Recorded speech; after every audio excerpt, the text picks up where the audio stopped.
in September and October, every episode of my YouTube channel is going to feature one of your songs.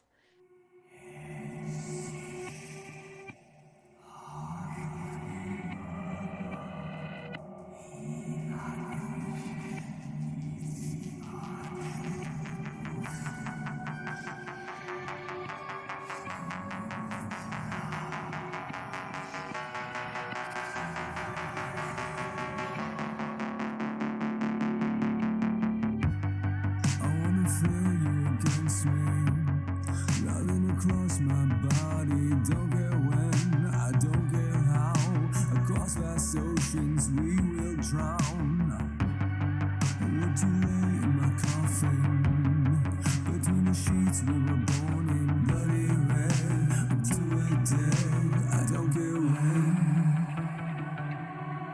I know we're never meant to be.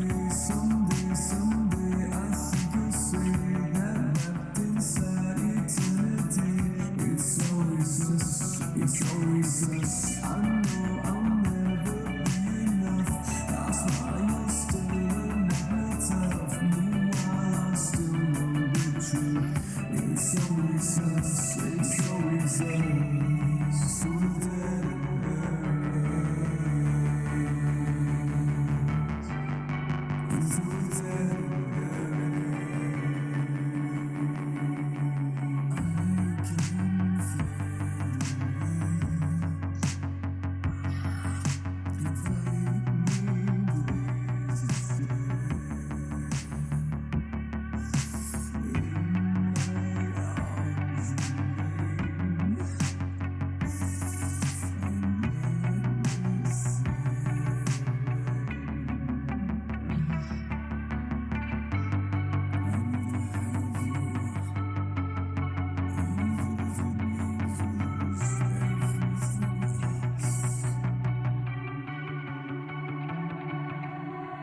I know we're never meant to be. Someday, I think you'll see that wrapped inside eternity. It's always us, it's always us. I know I'll never be enough. I'll smile, you're still a magnet of. Meanwhile, I still know the truth. It's always us, it's always us. So we're dead and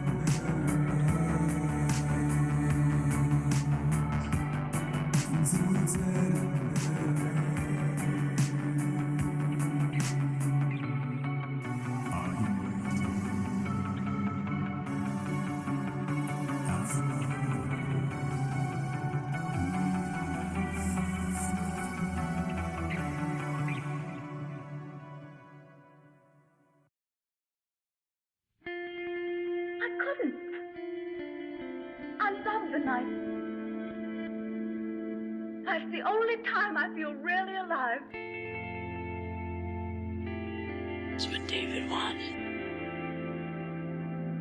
Blood, I was to find, was a necessity as well. A vampire in love with a slayer. It's rather poetic.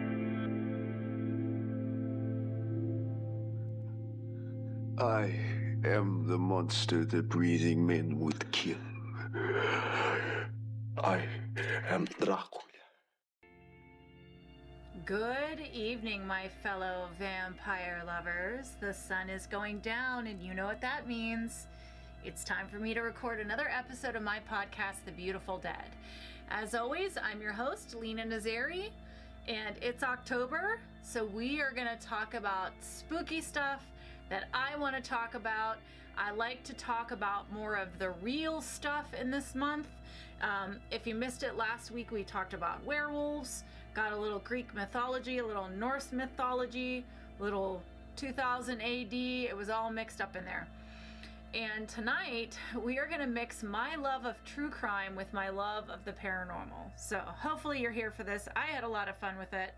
Again, there will be a Google Doc that has all of my resources linked in the video and podcast description, because I do not just make this stuff up, okay? I actually do research. So if you're not following me on Instagram, go check it out so you could see everything that's happening. Last weekend I was at Animate Philly. Next weekend I will be doing the Labriolas Winery, and I'm doing a new lecture that I've written specifically for this event. The following weekend I will be at Vampa doing 2 lectures that day, in case you missed the first one, and book signing, and the new book will be there and all that fun stuff. So go and check it out. All right, I just want to jump in because this is a little bit of like a research heavy episode, but I'm going to try and make it really fun. But hopefully you're going to nerd out with me and come along on this journey, because I really found it very, very interesting. I don't know what that says about me, but if you're still here and you're still listening, you're probably one of my people, so let's do this. All right, the first case we're going to talk about is the Devil Made Me Do It case. And this is the case that the 3rd Conjuring movie was based on, okay? So this is the real case. And this is the story of Arnie Johnson. So he has the very unique brag, I guess, of being the first person to attempt to claim murder by demonic possession. So that was his initial defense tactic in a U.S. trial. To be clear, in a U.S. trial. So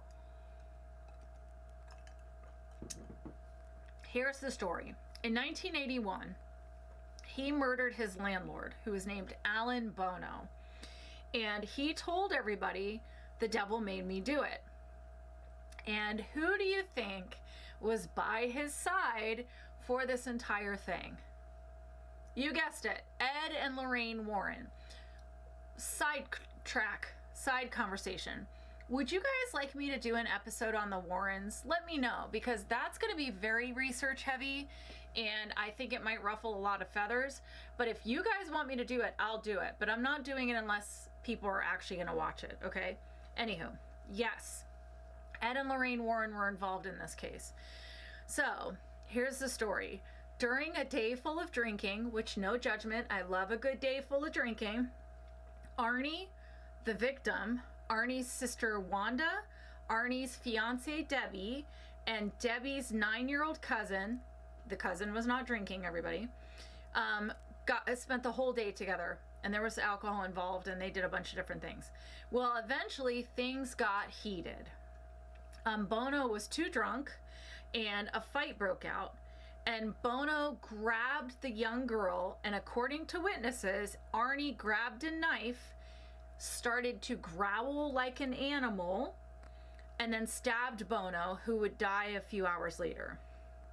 Arnie was found miles away and claimed, the devil made me commit the crime. Hey!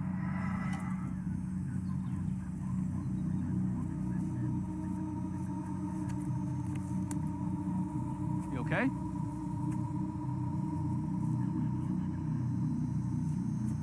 Now you just stay right there, okay? Okay, this is like a very long, involved story in a very quick nutshell. So, why would anyone believe him?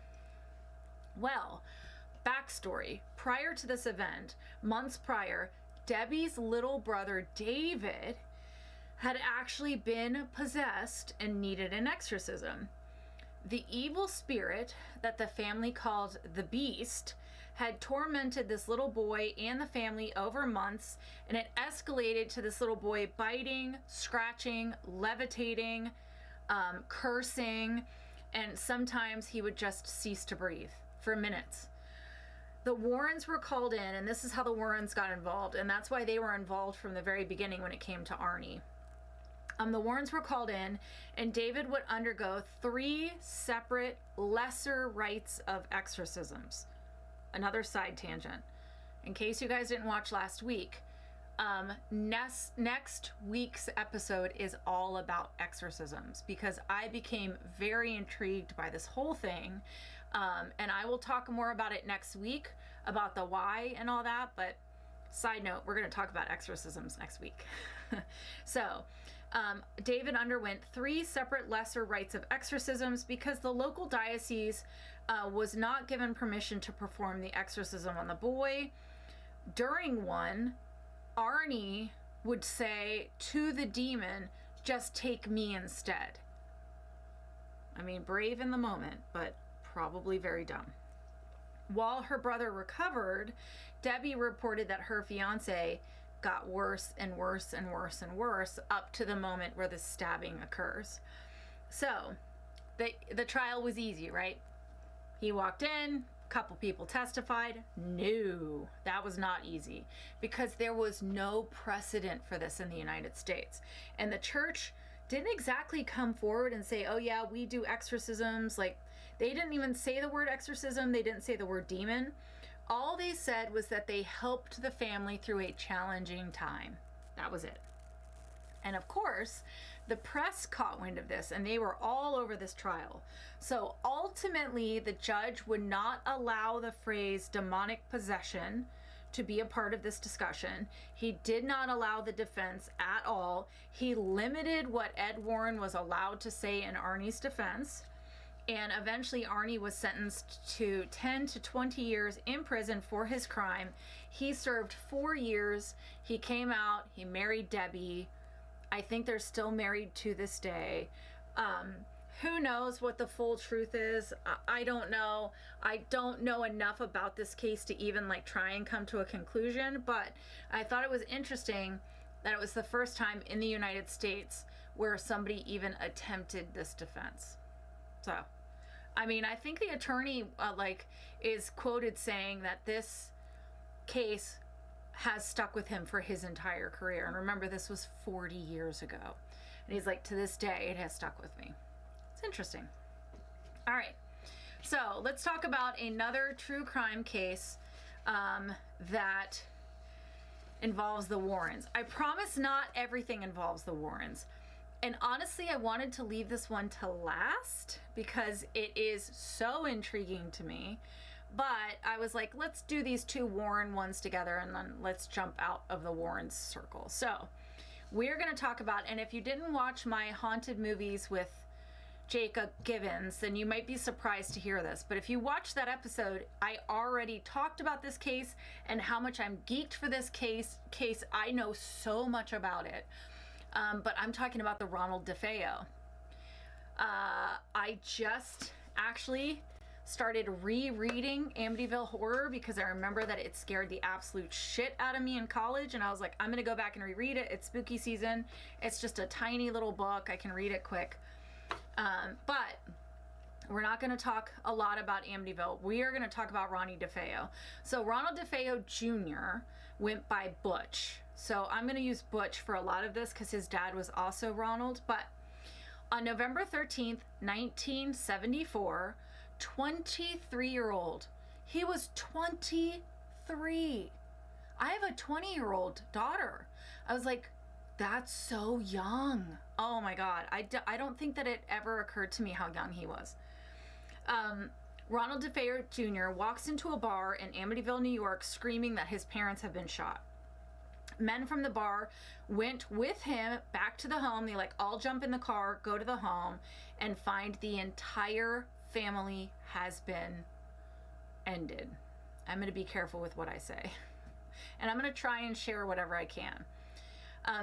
They went inside. They found Ronald Sr. and Louise, the parents, his 18-year-old sister Dawn, his 13-year-old sister Allison, his 12-year-old brother Mark, and his 7-year-old brother John Matthew, all gone, all shot in the back while lying in bed, seemingly asleep. We're going to get back to that. Butch finally confessed to killing everybody. He reported that voices in the house made him, a claim that to this day, 50 years later, is still being debated. The jury did not agree. They sentenced him to 6 consecutive life sentences, and he died in prison, ladies and gentlemen, only 4 years ago. His 1974 murder spree spawned the Amityville horror franchise has died while serving 25 years to life in prison. Ronald DeFeo Jr. was 23 when he shot his parents, 2 sisters, and 2 brothers at their Amityville home, which is on Long Island. During his trial, he claimed he heard voices telling him to kill his family. The case inspired a series of books and movies after a family who lived at the home after the murders, claimed the house was haunted. He was 69 years old. His cause of death has not been released. Which is crazy, okay? During his time in custody, he would claim that the house made him do it. Then he said, my sister Dawn was a conspirator, that she killed all the younger siblings, but then she turned on him and he had to kill her out of self-defense. The very, very first story he told was that the mafia did it and his dad was tied up in the mafia. It's like his story has changed so many times. People who knew the family did say that they thought that DeFeo Sr. was abusive, especially to his oldest son, who apparently inherited his dad's temper. Butch had a substance abuse problem. He was jealous of the love that his younger siblings got from his parents. Others think it was simple greed because DeFeo Jr., our senior, owned like a car, why am I blanking on the name of it? Car dealership, and Butch stood to inherit a lot of money and a very nice house. So some people think, you know what, he just snapped one night, he got greedy, and that's what he did. So I don't know. I don't know if we'll ever know the whole truth. His last explanation was in 2000, and it was to someone who was writing a book about the killings. And this was 26 years after the abuse, or I mean, after the murders. So I got to read this guy's book, but he went and interviewed Butch many, many times. And Butch was like, I was just so desperate to end my father's abuse. But why the kids? So I think Butch just was like desperate to get, he was throwing a whole bunch of darts at the wall and he wanted to see what was gonna stick. That's what I think. I think he probably was using substances, snapped, did what he did, and then was like, oh crap. That's what I think. Having been a nurse for 15 years and seeing people on substances and also like snap off very quickly and mental illness, like I that's what I think happened, but I'll never know the full truth. So excuse me. So you may ask, Lena, why is this a paranormal crime if the guy just snapped off and killed his family? Well, viewers, I'm so glad you asked. Why? Because 13 months after this, George and Kathy Lutz would buy that home for a very good price. Now, that being said, when I was talking to Jacob Givens, I did do a little research. The house was bought for $80,000, but it was a 4,000 square foot home that had a boathouse. It was on the river. It had lots of property, and that was a very, very good price for that property in New York. That being said, if you do the math, it is almost $500,000 in today's money. So it's still a nice chunk of change, right? So they buy the house and they move in with their 3 kids, and 28 days later, they flee the house. And that's where this book comes from. So they claim that the house was haunted with malevolent spirits, or spirits that were trying to drive them from their home. And their claims included waking up every morning around 3:15, same time of the DeFeo murders. A pig-like creature with red glowing eyes would be seen in the windows and was reportedly talking to the little girl. Some of the family were levitating in their beds. A priest being told to get out. An invisible spirit knocking a knife down in a kitchen. One slamming a window down on one of the boys' hands. Doors opening and closing. A green ooze coming out of the walls and keyholes. So on and so forth. To add fuel to the fire, here they come, everybody. The Warrens, yes, the Warrens, those Warrens, get involved. They visited the house after the family had left because they said, we will not return. So George actually met them like a couple blocks away and gave them the keys and said, have at it. The Warrens took a film crew in, and Ed claimed that it reeked of death and that he experienced supernatural events in the basement. He said, and I quote, I felt as though I was underneath a waterfall. That's how terrific the pressure was on my head and shoulders, forcing me down to the floor. Then I felt that I could only describe as hundreds of pinpoints of electricity hitting my body, as though someone had taken a hot towel and dropped it over my face. I couldn't breathe. Now, it's years later, right? Decades later.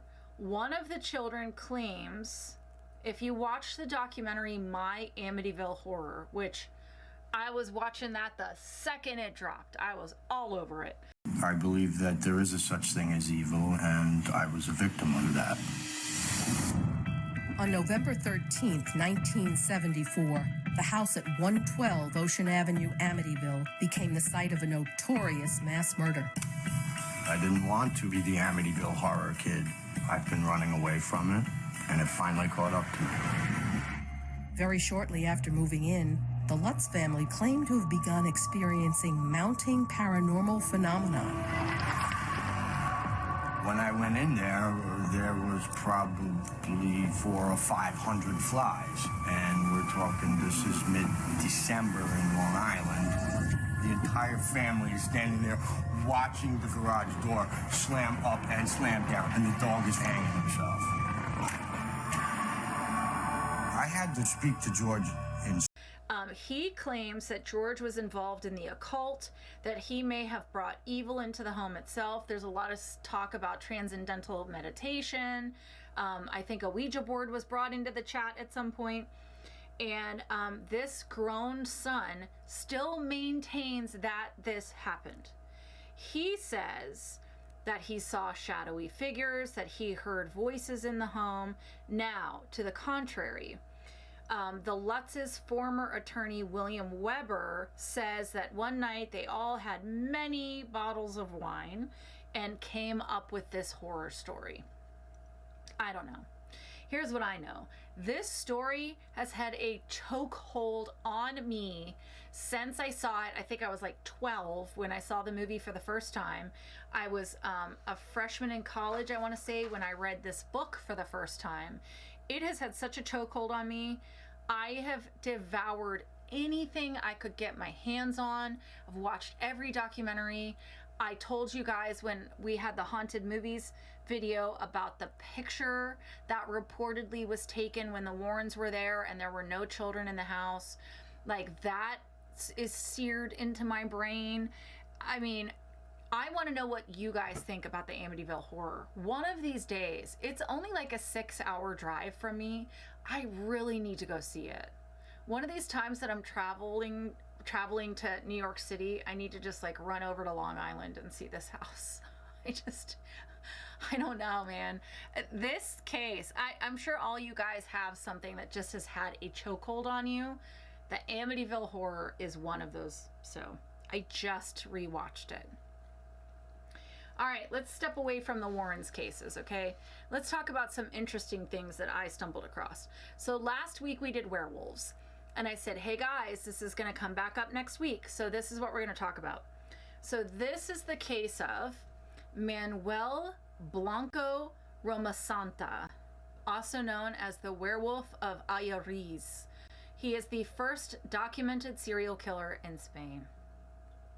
His first kill happened in 1844. Now, he was acting as a guide for travelers who were going over the mountains, which, like, what a great way to pick a victim and then get them out into nowhere, right? So smart. I mean, now you couldn't pull it off because the second someone goes missing, the last thing they posted on Instagram, you're done for, right? They're going to be like, picture of my guide, Manuel, like, you're done. But this was 1844, so a little easier for people to go missing. So he's working as a guide for travelers going over the mountains.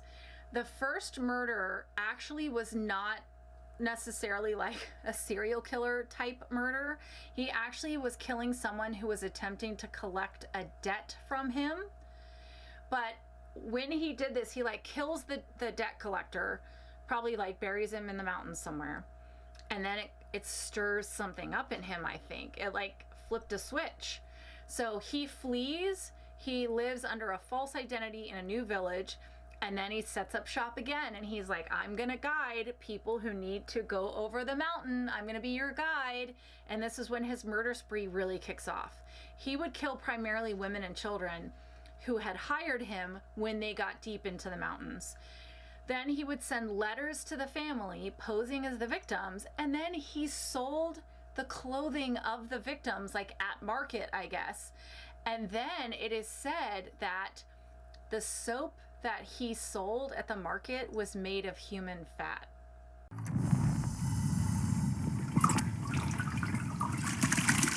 As the fat renders, the tallow should float to the surface, like in Boy Scouts.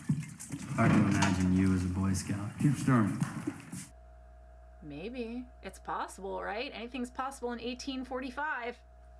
So he does this for a few years, and then in 1852, he is officially accused and admitted to 13 murders.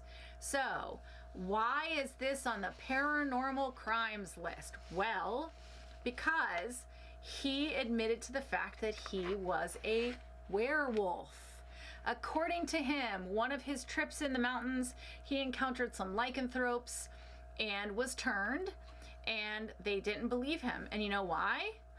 This is the evidence that got him convicted. So they were like, werewolf, you say?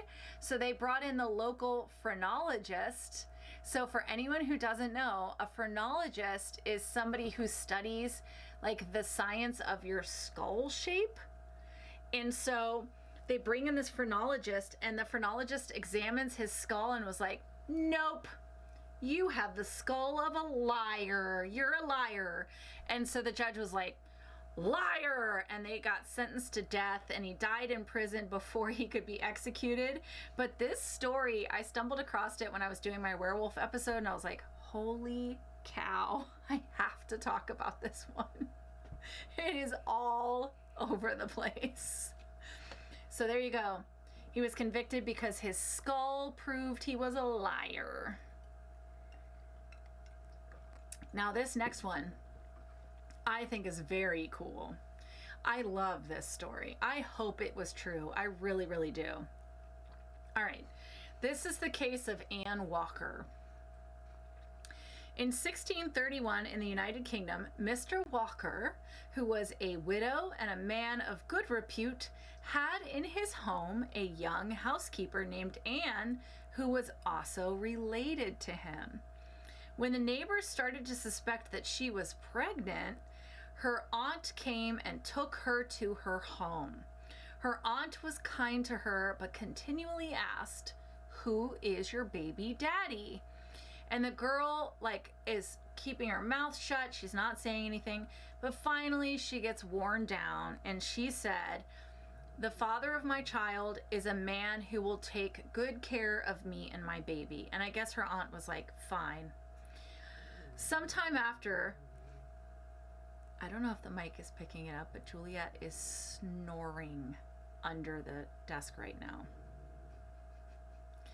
We'll pretend that she is a werewolf, and it will work. All right.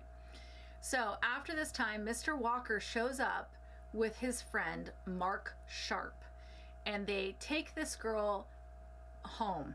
They're like, nope, we're taking her home. We're going to take care of her. Then she's not heard from or seen for weeks. And the gossip around town is that she was whisked away to a home for unwed mothers to save her from shame.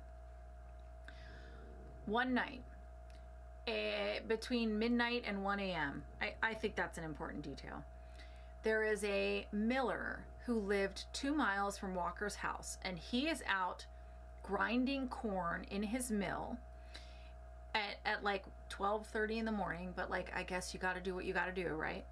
And he turns around and he sees a young woman standing in the middle of his mill. Her hair was bloody. She had obvious signs of trauma to her head.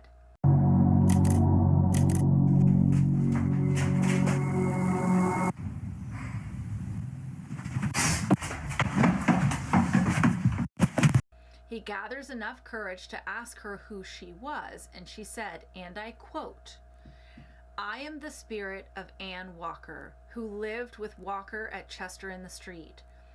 being got with child by him, he promised to send me to a private place where I should be well looked to until I was brought to bed and well again, and then I should come to him again and keep his house.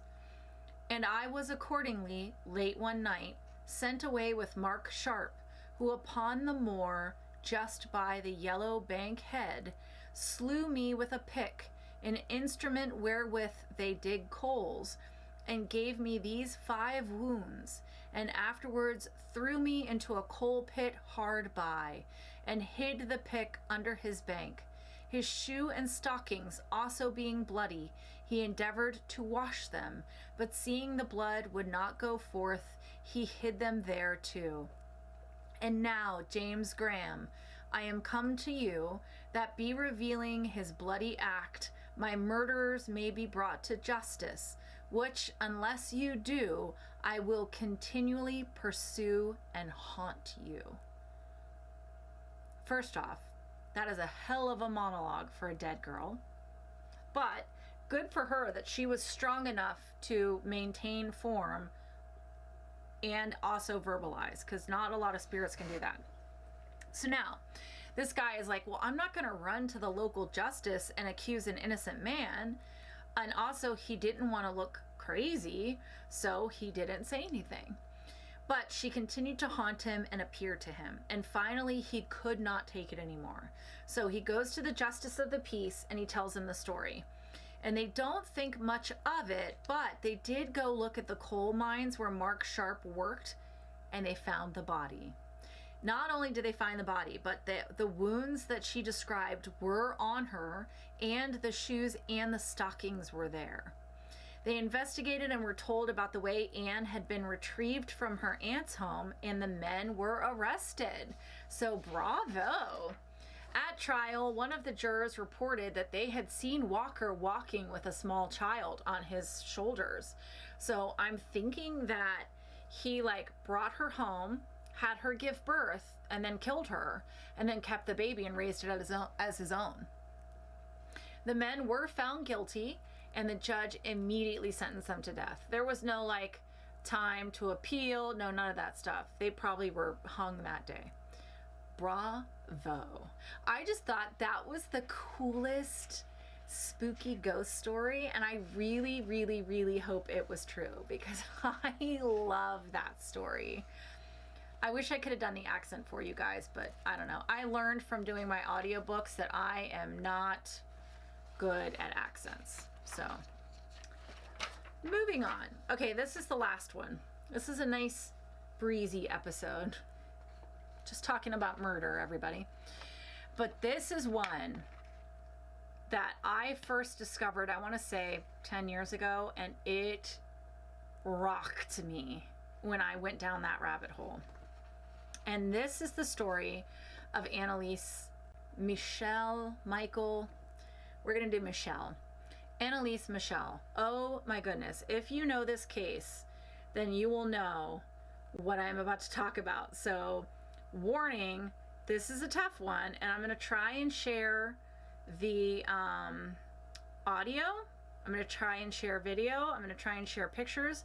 We'll see what comes through. But,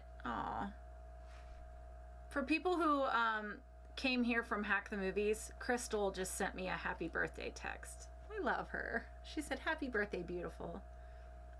I love her. All right. Annalise Michelle. All right, so she was born into a family of Catholics who were extremely devoted to their faith. 3 of her aunts were nuns, and her dad at the time had wanted at some point to be a man of the cloth, so he took the religion very, very seriously. Her and her sisters had an upbringing that stressed devotion, piety, humility, and obedience. I can't even imagine what her childhood was like. And unfortunately, Annalise also was not a very healthy child. She was underweight. She faced measles, mumps, and scarlet fever in her childhood. Vaccines, everybody. Vaccines are around for a reason, and you can debate me all you want, but I have a freaking doctorate in science, and I will do this. I'm saying vaccines. So she not only is underweight and small, but she gets hit with measles, mumps, and scarlet fever. So by the time she's 16, she's diagnosed with a multitude of physical and physiological and psychological conditions. And this was around the time that she starts to experience blackouts. She goes into these like trances, she starts wandering, and during these episodes that her family called trances, she would also wet the bed.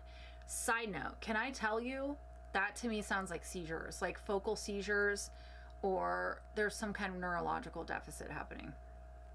Anywho, 2 years of this, and then this poor girl gets hospitalized again with tuberculosis. This girl cannot catch a break. And while she's recovering from this, she starts to hear voices, odd sounds, and has episodes of euphoria. So she has visual and auditory hallucinations. She has these weird moments where she feels euphoric. Horrible. So they talk to a neurologist, and the neurologist ends with a diagnosis of temporal lobe epilepsy, which makes sense because to me it sounds like seizures, right? And then at this point in time, she also starts to have visible seizures. She's seizing. She has memory loss. The hallucinations are now continuing. They're getting more vivid, more robust. But nothing they tried is working to manage her conditions, and her physical health starts to decline. And along with it, not shocking, her mental health is, oh my goodness, terrible. So because she is devolving, or I guess devolving, is that the right word? Anywho, because she is deteriorating, she starts to believe that this is an issue of her being possessed by demons. And it's probably a mix of like everything that she's dealing with. She's probably so malnourished, and then also that very rigid upbringing has to be like so ingrained in her. I know, not to go on a tangent, but I was raised with some religious abuse and trauma, and to this day there's still voices in my head of like, oh, God is going to be mad at you because you do a horror podcast, or like you're bringing demons into the home because you watch horror movies. And it's all of that religious trauma, right? And so I'm sure a lot of that is happening. Anywho, her family states that she would climb under the table, she would bark like a dog, she would take off all her clothes, she ate insects, she bit the head off a dead bird, licked up her own urine off the floor. She told her family that the demons told her that she would rot in hell and that she was damned. And it was actually Annalise, per the testimony, because again, let's remember, we're talking about, we'll get to this at the end, but we're talking about the testimony of accused people. And they're saying it was Annalise who begged for religious intervention. And at first, they went to several different clergy, but they were denied help. Finally, her parents went to Ernest Alt, who believed in possession, and approached Father Renz, who was a priest. And the two men collected enough evidence to believe that an exorcism was necessary and decided to fight the demon or demons within Annalise. The first one revealed that at least 6 evil beings were within the girl, including Lucifer himself and Adolf Hitler. Sure, Jan. Okay.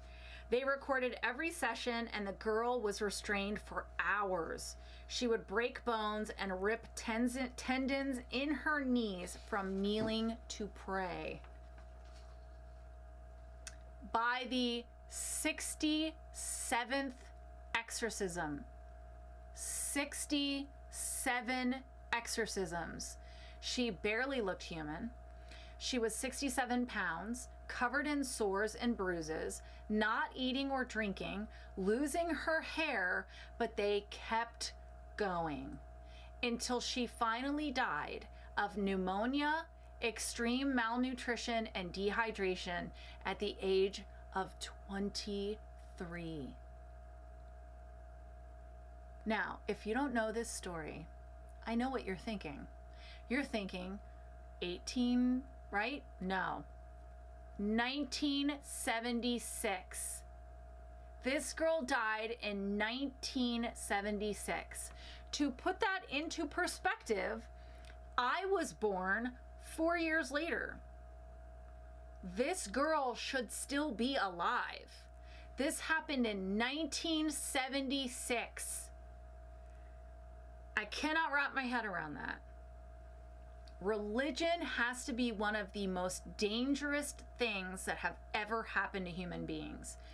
And when I say organized religion, go back and watch my Satanic Panic episode and you'll know. I don't need to go down this tirade, but oh my.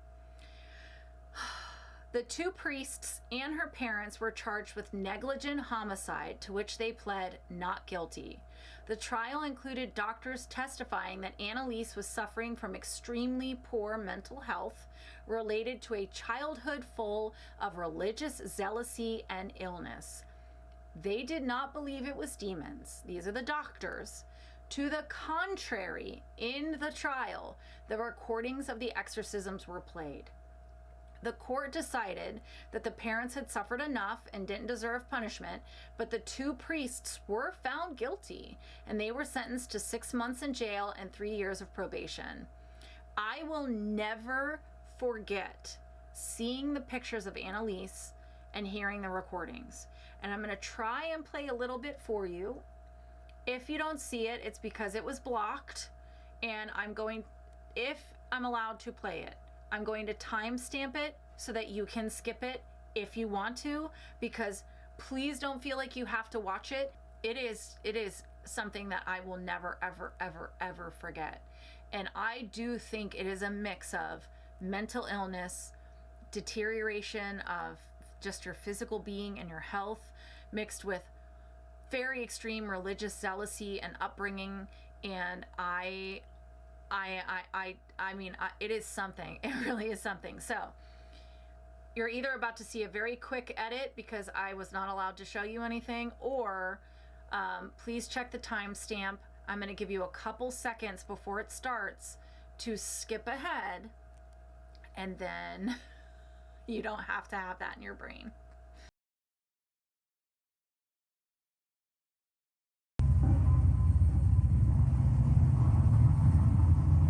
Rosenkranz Monat, weißt du ja, ne? Ja, aber die wenigsten beten. Die wenigsten? Ja. Und in Kirche wird am allerwenigsten gebeten, weil die ein Pfarrer ja das für unmodern hat. Ja. Ja. Ja. Weil er eine starke Waffe ist. Ja. Gegen Satan Ja. und alle Dämonen. Ja, gegen uns. Ja,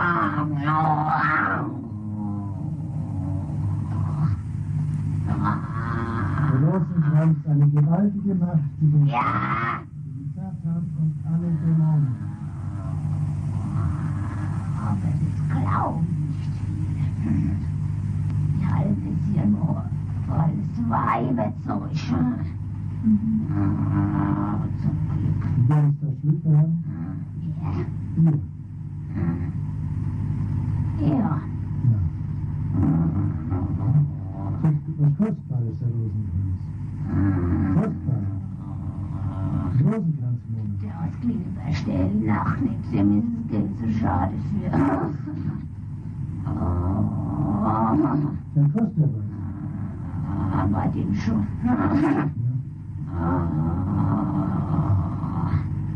Gut Zeit oder auch Geld für. Ach so, die Arbeit. Ja, die Arbeit geht natürlich vor. But that is Paranormal Crimes. Did you learn anything? Did you find this interesting? Did I miss anything? Did you think this was horrible and boring and you never want me to do research-based episodes again? Please let me know. But next week, we are going to keep the spooky learning going. Class is still in session, and we're going to talk about the history of exorcisms. How did we even get to this point? Are they still happening? I want to talk about everything exorcism related. So please, please, please come back next week. We're going to keep it going.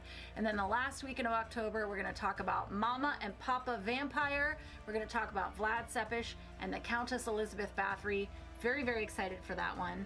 And I'm getting closer and closer and closer to Halloween in the French Quarter and the Vampire Masquerade Ball, which I cannot wait for.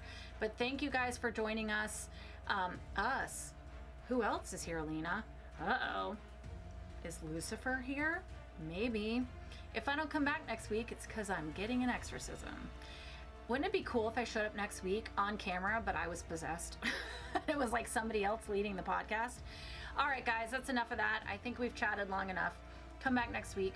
As always, happy October, happy spooky season. Tell me everything you're doing. What is your go-to during spooky season? What are you dressing as for Halloween? What party are you going to? But of course, you guys know I love you. I wish you wicked hugs and bloody kisses. Good evening.